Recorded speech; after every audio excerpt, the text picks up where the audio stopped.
So good morning everyone. Good morning ma'am. For the continuation of the report of Miss Awayan, my topic is the nature, styles, and scope of leadership.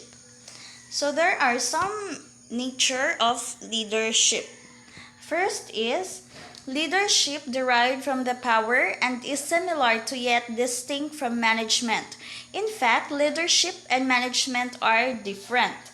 So there can be leaders of completely an organized group, but there can be managers only for an organized group. Thus, it can be said that manager is necessarily a leader, but a leader may not be a manager. The second one is leadership is essential for managing. The ability to lead effectively is one of the keys to being an effective manager because he or she has to combine resources and lead a group to achieve objectives. Number three, leadership and motivation are closely interconnected. By understanding motivation, one can appreciate better what people want and why they act as they do. A leader can encourage or dampen workers' motivation by creating a favorable or working environment in the organization. The fourth one is the essence of leadership is followership. So, in other words, it is the willingness of the people to follow a person that makes that person a leader. And moreover, people tend to follow those whom they see as providing a means of achieving their desires, needs, and wants. Next one is leadership involves an unequal distribution of power between leaders and group members. But group members are not powerless. They can shape group activities in some ways, but still, the leader will usually have more power than the group members. And the sixth one is leaders can influence the followers' behavior in some ways. Yes, because leaders must be able to empower and motivate the followers to the organization cause.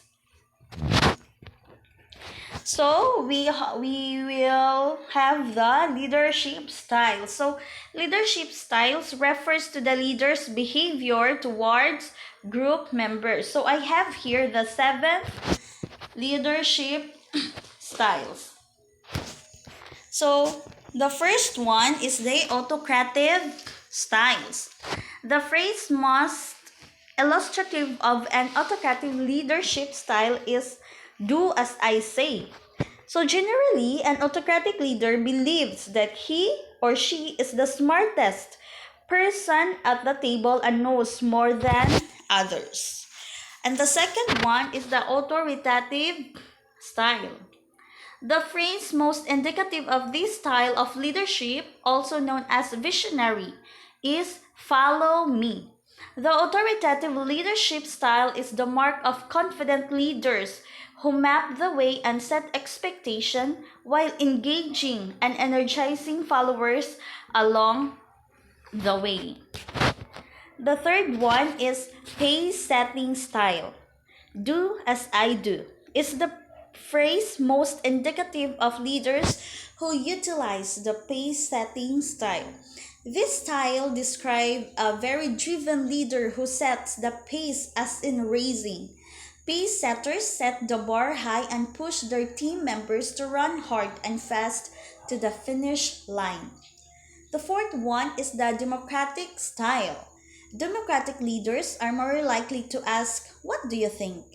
They share information with employees about anything that affects their work responsibilities.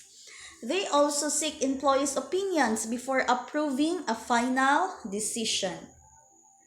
The fifth one is the coaching style. When you're having a coaching leadership style, you tend to have a consider this approach. A leader who coaches views people as a reservoir of talent to be developed. The leader who uses a coach approach seeks to unlock people's potential. The sixth one is the affiliative style. A phrase often used to describe this type of leadership is people come first. Of all the leadership styles, the affiliative leadership approach is one where the leader gets up close and personal with the people. And the last one is the laissez-faire style. So the laissez-faire leadership style is at the opposite end of the autocratic style. Of all the leadership style, this one involves the least amount of oversight. You could say that the autocratic style leader stands as firm as a rock on issues, while the laissez-faire leader lets people swim with the current. And now we will proceed to the scope of leadership. So there are many scope of leadership, but we will tackle some of those scope. So scope of leadership is a framework of competencies that enable leaders to lead as coaches. There are 8 variables that increases and limit your scope of leadership in your life and are purpose, gifting, skill, responsibility, respect, maturity, credibility, and honor. So there are 4 scopes of leadership that I have. So the first one is understanding and maintaining the ethics related to work. Because leadership as a process involves the maintenance of an ethical behavior. So ethical leadership is both visible and invisible. The visible part is in the way the leader works with and treats other. The invisible aspects lies in the leader's characters. Number 2, creating a healthy culture and climate of organization.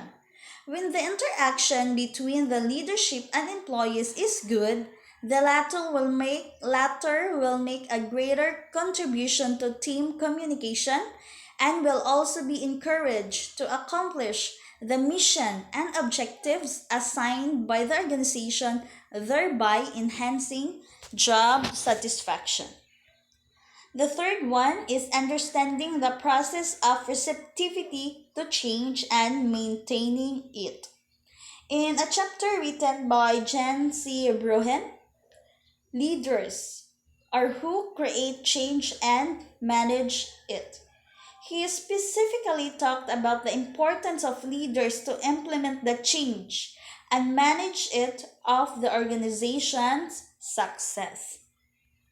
And the last one is understanding the process of decision making and making decisions accordingly. In an article printed in Forbes magazine, a leader who is strong communicator has chance to be successful through his or her followers, but a weak communicator has no chance at all. And that's all. Thank you for listening and good day everyone.